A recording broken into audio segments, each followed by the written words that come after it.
Përshëndetje, jemi në podcast, jemi në Radar, do të flasim ditën e sotme për AI-n, ose e thënë ndryshe inteligjencën artificiale.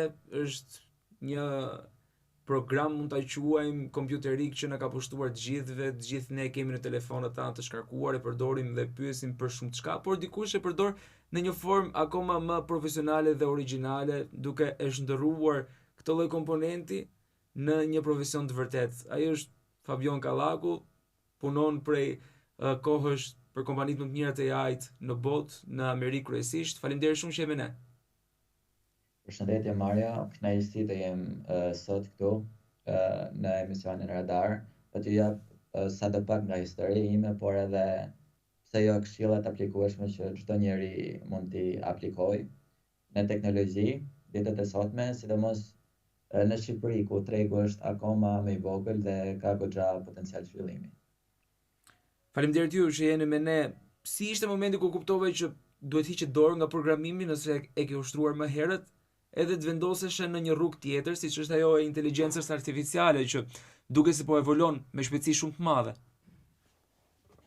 Po, atëherë, në fillimet e mia, domethënë, unë kryesisht merresha më shumë me programimin, pasi ajo ishte pika fillestare, ku unë u futa domethënë në teknologji, por që të thoja pika kur unë e kuptova që programimi nuk është diçka për mua, është kur i kushtoja orë të gjata programimit dhe në fund të ditës nuk është se arrija të kisha ndonjë rezultat ose më dukej sikur po e sforcoja shumë veten teksa punoj në programim.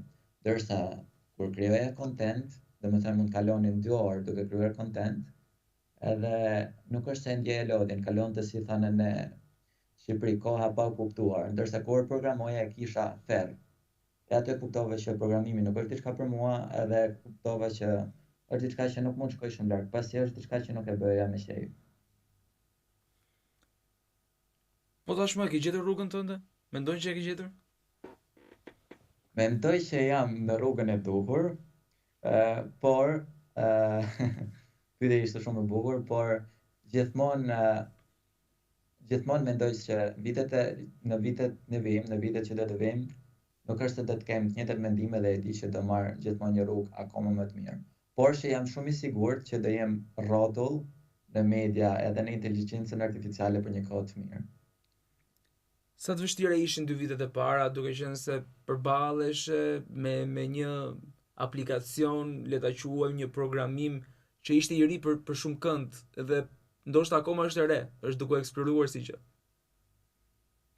Vitet e para padyshim për çdo njeri që merr rrjedhën e biznesit janë të vështira.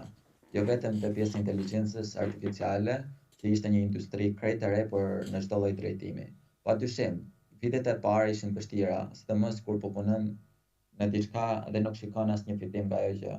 Sepse në kohën që mësoja, krijoja content rreth inteligjencës artificiale, në vitet e mia të para, sidomos në periudhën 2022-2023 që nuk është se kishte ndonjë fitim, ishte e vështirë sepse në të njëjtën kohë isha edhe në punë, si punoja në atë kohë si kamarier, uh, edhe gjatë kohës sime të lirë krijoja content edhe interesohesha më shumë, domethënë te pjesa zhvillimit të njohurive dhe pse jo krijimit diçkaje me vlerë.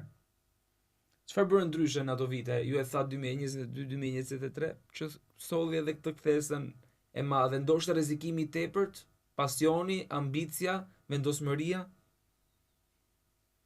Këto që përmende janë padyshim cilësi që çdo person që do të ecë në jetë duhet i ketë më patjetër, por që do thoja gjëja që ndryshoi më shumë që më dha këtë kthesën kaq të fuqishme, domethënë te pjesa e karrierës sime, si Fabian, ka qenë mendësia.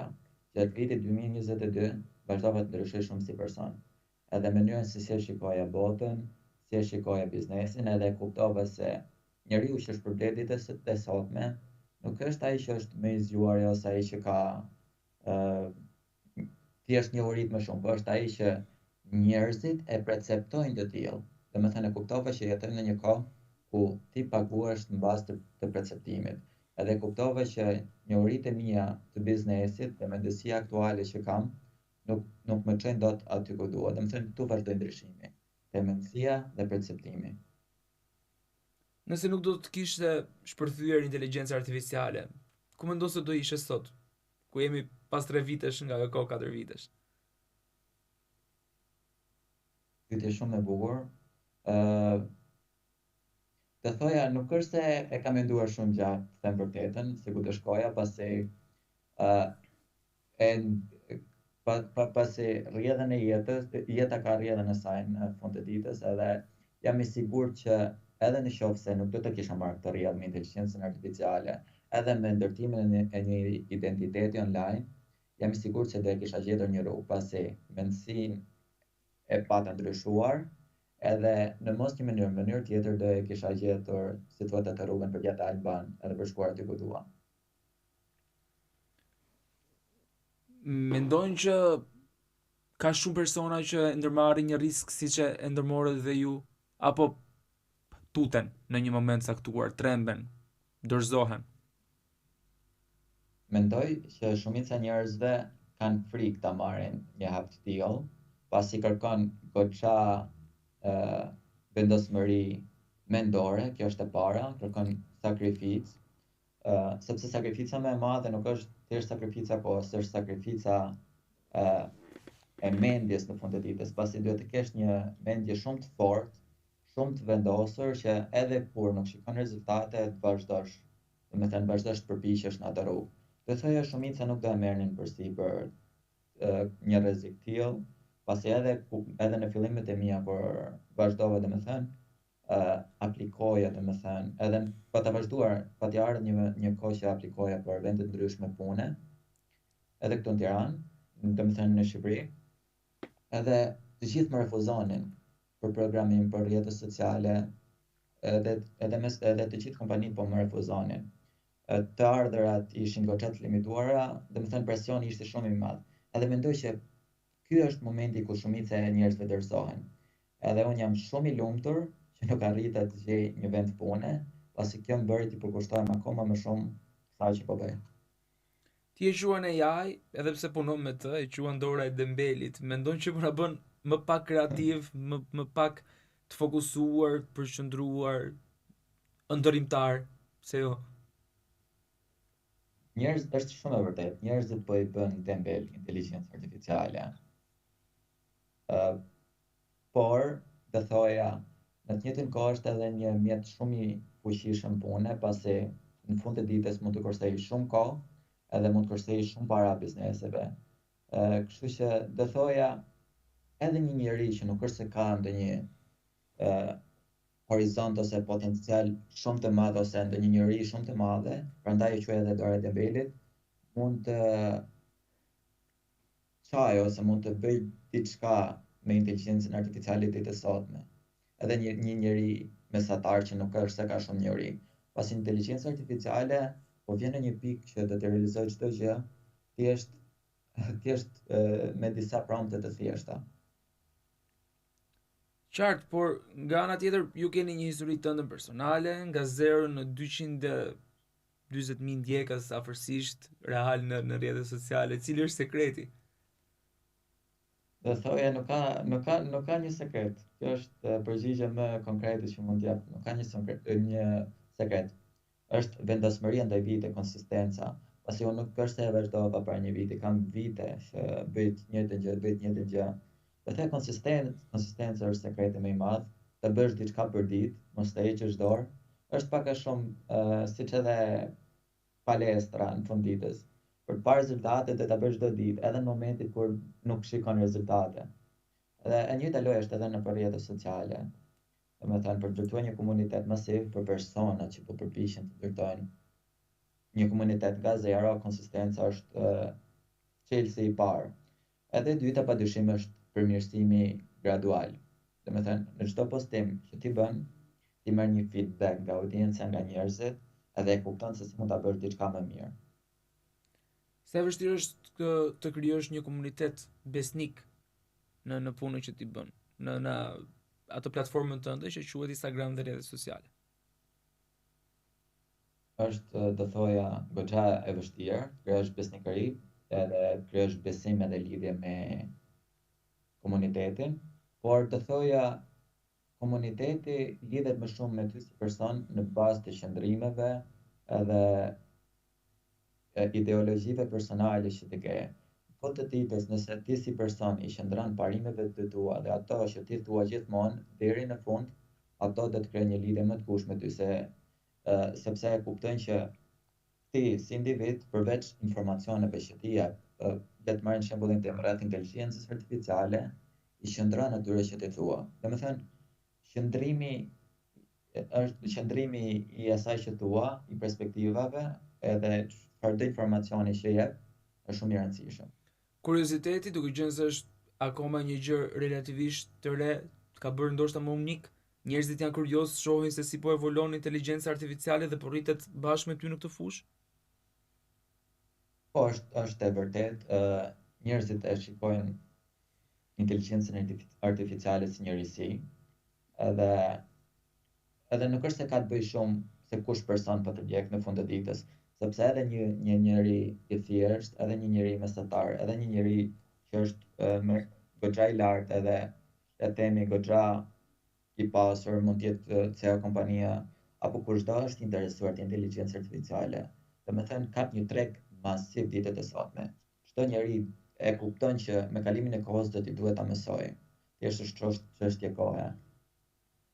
A ke pasur gabime në fillim të tua që kur kthehesh pas në kohë, thoya nëse ti bëja ndryshe do isha në një nivel tjetër ndoshta në këtë kohë që je tani? Kam bërë shumë gabime, të them drejtën, sidomos te rrja dhe e kontentit, kur vazhdova të krijoj përmbajtje, domethënë në rrjetet sociale për herë të parë. Por nuk është se pendohem për asnjë gabim, në fund ditës ajo është rrjedha natyrale që merr puna edhe biznesi, por në qoftë se do të kisha bërë disa gjëra ndryshe, patjetër do të kisha pasur rezultate më të mira. Sidomos siç thash te pjesa e përmbajtjes.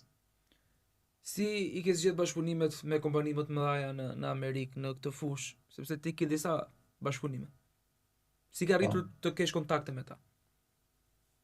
kontaktet kanë vazhduar se siç thash, domethënë pjesa e biznesit edhe puna që unë bëj me kompanitë e inteligjencës artificiale vazhdoi të zhvillohej më shumë në pjesën e dytë të 2023-shit. Edhe mënyrën se si kam krijuar kontaktet është shumë e thjeshtë.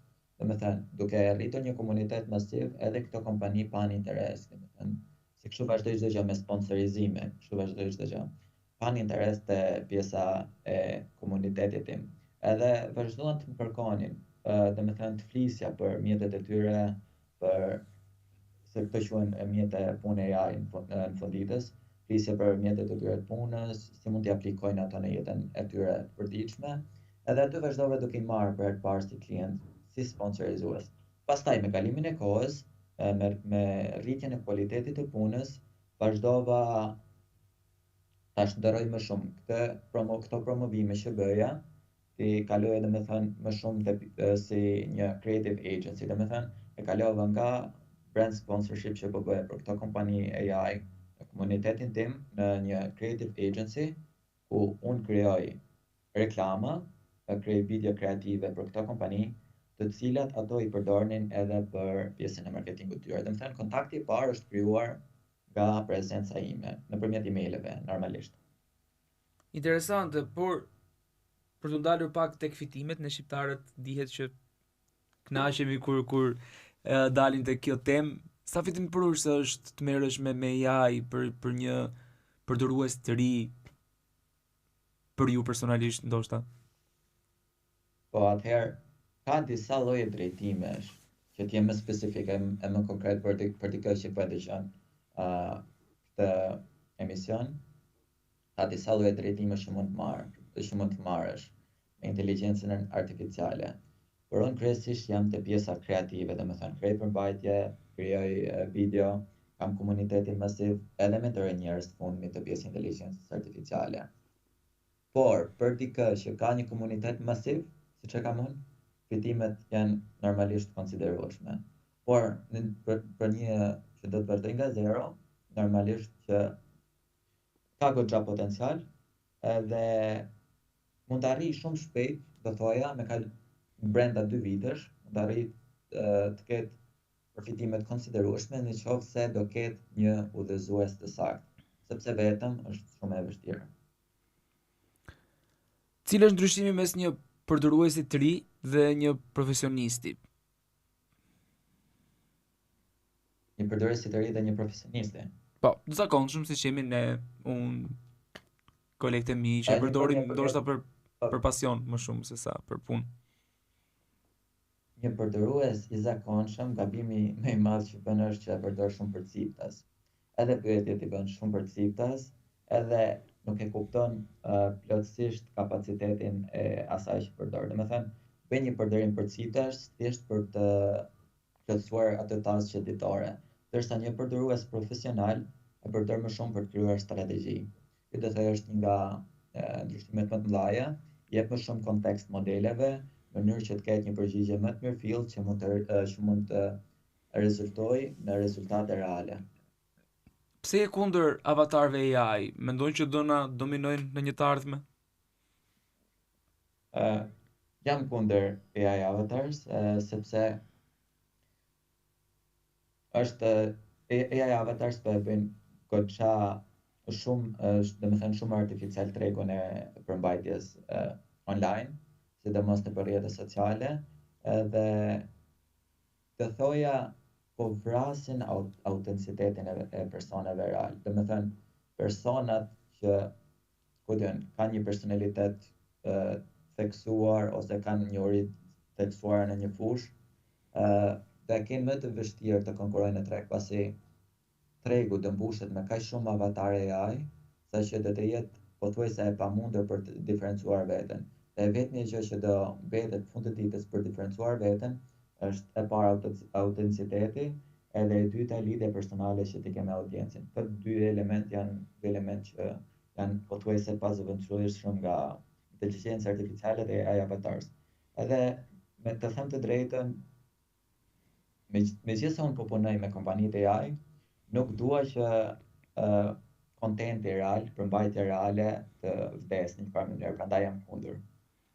Çfarë bën një brand profesional të qëndrueshëm në një botë mbushur me përmbajtje shumë artificiale shpeshherë? Siç përmenda edhe më parë, gjëja kryesore është personaliteti i personit që po krijon, autenticiteti, shpërndarja e historive personale, sepse në fund të ditës ajo vlen më shumë, historitë i lidhin njerëzit. Edhe do thoja, kjo është një mënyrë që çdo krijues i ri mund të diferencojë veten, shumë thjesht të jesh vetvetja, në fund të ditës është një superfuqi, të japësh informacionin në mënyrën tënde unike, edhe mos të ndjekësh trendet edhe çfarë personat e tjerë po bëjnë. Domethënë, kjo të thoja është një mënyrë konkrete për të diferencuar veten, kur i gjithë tregu të mbushet me AI. Çfarë duhet mësoj menjëherë një i ri që dëshiron dhe aspiron të futet në këtë treg? 3 gjërat. Po. E para, normalisht do të ketë vendosmëri, një mendësi shumë të fortë, edhe një shpirt konkurrues, sepse ky tregu do të jetë shumë konkurrues në të ardhmen. E dyta është aftësitë e buta, siç janë shitjet, komunikimi. Pasi në fund të ditës, aftësitë tua teknike edhe problemet që ti zgjedh nuk është se vlejnë, në qoftë se ti nuk je i aftë të komunikosh biznesit apo personave që do të ndihmosh në mënyrën e duhur. Domethënë të mësosh të shesësh shërbimin. Dhe e treta janë aftësi teknike. Domethënë, krijimi i asaj që ti do të shesësh bizneseve, patjetër është e rëndësishme të mësosh se si ta përdorësh inteligjencën artificiale, se si mund të zgjidhësh probleme reale me inteligjencën artificiale. Kjo është pjesa e tretë që çdo i ri duhet të mësojë nëse do të çajë në këtë treg edhe të ketë sa të pak sukses. Si është tregun shqiptar të AI-t në krahasim me atë ndërkombëtar? Jemi akoma mbrapa pse? Jemi mbrapa, është shumë e vërtetë. Do thoja, kjo pjesë që jemi mbrapa është edhe një favorizim në të njëjtën kohë për çdo të ri që do të vazhdojë, sepse tregu është shumë i madh, potenciali është shumë i madh, nuk është adaptuar akoma, edhe e vetmja gjë që po e mbart tregun shqiptar të adaptojë inteligjencën artificiale në mënyrë më të madhe është është mos kuptimi i mjeteve të punës. Çfarë duhet të them? Në qoftë se të rinj shqiptar do të arrijnë të shpjegojnë në mënyrë më të kuptueshme bizneseve se si mund të aplikojnë inteligjencën artificiale, do të kenë më shumë gjasa të adaptojnë edhe të shesin më thjesht shërbimet e tyre këtyre bizneseve. Sa reale është ambicia jote për të krijuar një platformë konkurruese edhe globalisht? Është shumë reale, për dy arsye të forta. E para është sepse unë kam një komunitet masiv botëror, dhe me thënë unë kam një audiencë ndërkombëtare, edhe në vende me fuqi vlerëse të madhe. Edhe e dyta është që unë kam punuar me kompani të inteligjencës artificiale në kohë reale të pjesa marketingut. Edhe kam adoptuar shumë strategji, shumë mënyra të tyre se si ato e komunikojnë, strategjitë e tyre të marketingut. Kështu që këto janë dy favorizimet e mia kryesore që ma bëjnë të ambicie që kam shumë reale për ta zhvilluar pse në një të ardhme të afërt. Nëse do riktheheshe pas në vitin 2020, cila do të ishte këshilla që do jepje Fabionit? Ishte një pyetje shumë e bukur. E para do jepja në fakt dy këshilla. E para, beson në Zot, pasi Zoti bën mrekulli. Edhe e dyta, ndryshoj mendësinë aktuale që ti ke, pasi ajo që ti ke nuk do të çojë gjë fundi. Fabion, faleminderit shumë që ishe me ne.